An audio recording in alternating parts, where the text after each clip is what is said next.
Conociste de cerca al señor Guillermo Lasso y en la campaña electoral de 2021 él se veía solvente o quizás los medios lo hacían ver solvente, no sé si en la gestión de gobierno era igual, pero ¿qué caracteriza a él ahora a la distancia, después de un año bastante crítico, su forma de comunicar y evidentemente también su forma de administrar? ¿Cómo lo viste de cerca? ¿Crees que efectivamente era el personaje o era más bien la imagen del personaje?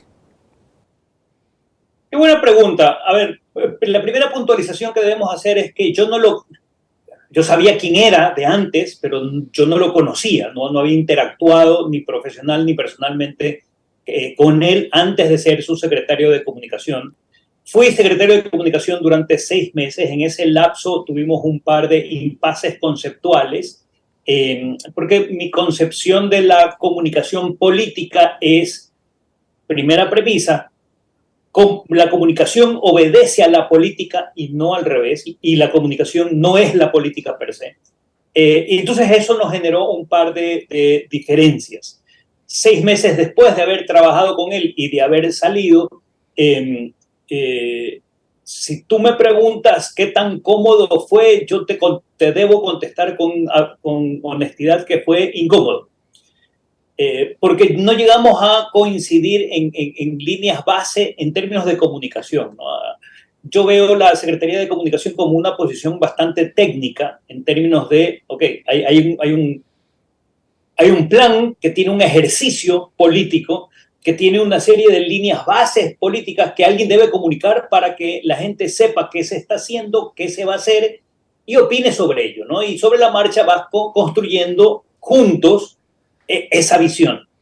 Pero cuando no tienes esa ejecución política en las líneas en las que esperarías o cuando tienes un exceso de locus de control externo, ¿a qué me refiero? A decir, eh, esto es culpa del de estiaje o es culpa de, por ejemplo, lo que escuchamos en redes ayer o hoy, los apagones en parte el problema es porque, como decía el ministro Santos, la gente dejó de tener ventiladores y ahora tiene aires acondicionados. Eso genera en la mente de quien oye, eso genera un ruido, porque como yo te decía, tú generas una expectativa, una predicción de qué es lo que viene, ¿no? Que cuando alguien te dice, has pasado de tener aire acondicionado después de haber tenido ventilador, eso es bueno, Claro, porque es claro, malo. claro que sí, ¿Eh? claro que Entonces, sí, exacto. te genera un choque que construye una reputación que no es la que necesariamente en su momento esperábamos.